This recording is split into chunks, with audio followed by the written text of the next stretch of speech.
अस्सलाम वालेकुम दोस्तों, अपनी नेक्स्ट वीडियो के साथ आपको वेलकम करता हूं अपने इस चैनल में। उम्मीद है सब खैरियत से होंगे। तो चलते हैं सबसे अहम टॉपिक पे, और इस टॉपिक को बहुत ज्यादा जो है दोस्त इस पे कमेंट करते हैं, इसके बारे में पूछते हैं, इसकी मालूमात लेते हैं। तो मैं कोशिश करूंगा इस टॉपिक को कंप्लीट कवर करने का।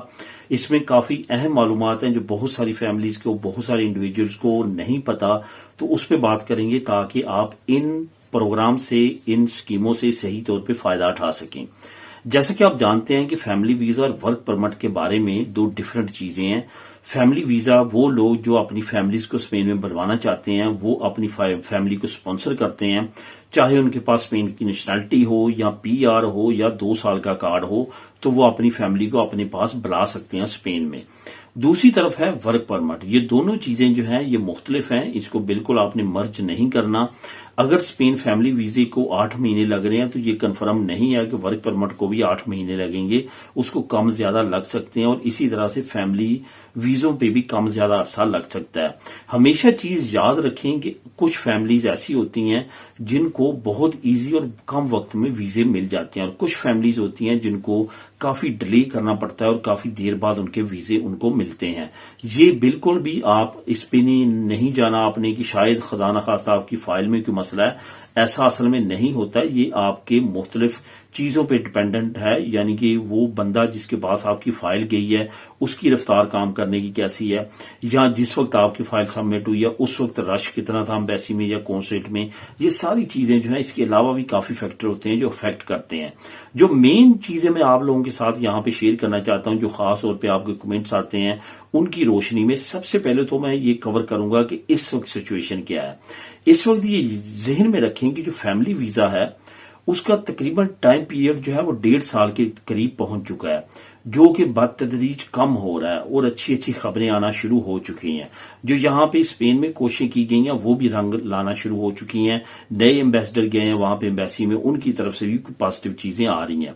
इसी तरह से अगर वर्क परमिट की बात करें तो वर्क परमिट भी तकरीबन इस वक्त 1.5 से पौने 2 साल उसका भी टाइम पीरियड चल रहा है, वो भी इतनी टाइम लाइन में आपका हो जाता है। असल में दोस्तों जो सबसे मेन मसला बना है वो बना है कि आज से 1.5 से 2 साल पहले या 3 साल पहले कुछ बड़े बड़े माफिया ग्रुप्स पकड़े गए हैं, जो कि फेक तमाम चीजें लगाने के बाद वर्क परमिट्स निकाल रहे थे, जो फेक चीजें बहुत सारी करने के बाद वीजों पे असर अंदाज हो रहे थे, जिसमें बच्चों के वीजे फैमिली वीजा से रिलेटेड दूसरे बच्चों को अपने बच्चों में ऐड करके और इस तरह के तमाम मामलात में करके वो लेके आ रहे थे। इन तमाम चीजों का इनको इल्म हुआ है, तो उसके बाद इन्होंने काफी ज्यादा जो है स्लो प्रोसेस कर दिया है और वेरिफिकेशंस बढ़ा दी हैं, जिसकी वजह से ये सारी चीजें सामने आई हैं। जैसा कि आप जानते हैं, आज तक नहीं सुना था कि पाकिस्तान की हर फैमिली को डीएनए टेस्ट लाजमी तौर पे करवाना पड़ेगा।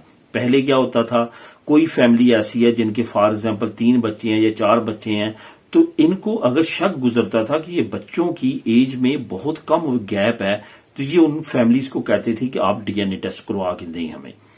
ये ऐसा नहीं था कि जैसे अभी हो रहा है कि तमाम फैमिलीज को, किसी का एक बच्चा है, अभी बेशुमार हमारे दोस्त ऐसे हैं जिनकी एक बेटी या एक बेटा था, उनको भी डीएनए टेस्ट करवाना पड़ा। और जब डीएनए टेस्ट करवाना पड़ता है तो इट्स मीन कि कम से कम 8 महीने आपके उसी प्रोसेस में चले जाते हैं, जो डीएनए टेस्ट करवा के रिजल्ट आने तक और बाकी चीजें आने तक। तो यही वजह है, जो पहले 8-9 महीने में वीजा लगता था, अब उसमें 8 महीने और ऐड कर लें तो आपको अंडरस्टूड हो जाएगा कि 1.5 साल अब लगना शुरू हो चुका है।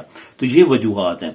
जहां तक बात है वर्क परमिट की, वर्क परमिट का मैं आपको बताता चलूं कि जो लोग work permit, family work permit पे आते हैं, जो अप्लाई किए करके वालिदैन बुलवाते हैं अपने ओवर एज बच्चों को, उनका तो 99% इस वक्त भी रिजल्ट है, लेकिन डीएनए टेस्ट के बाद उनका डीएनए टेस्ट भी इसी वजह से होना शुरू हो चुका कि इसमें काफी ज्यादा ऐसी चीजें थी जो पकड़ी गई थी, कुछ फेक केस पकड़े गए थे, जिसके बाद इन्होंने डीएनए टेस्ट उनके लिए भी लाजमी करार दे दिया।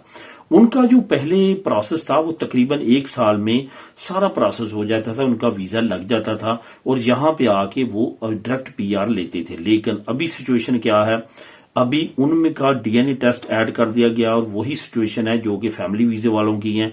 تقریباً 7 سے 8 مہینے ان کے بھی لگنا شروع ہو چکے ہیں، جس کی وجہ سے ان کا پروسیس بھی 1.5 سال سے 1.25 سال تک پہنچ چکا ہے۔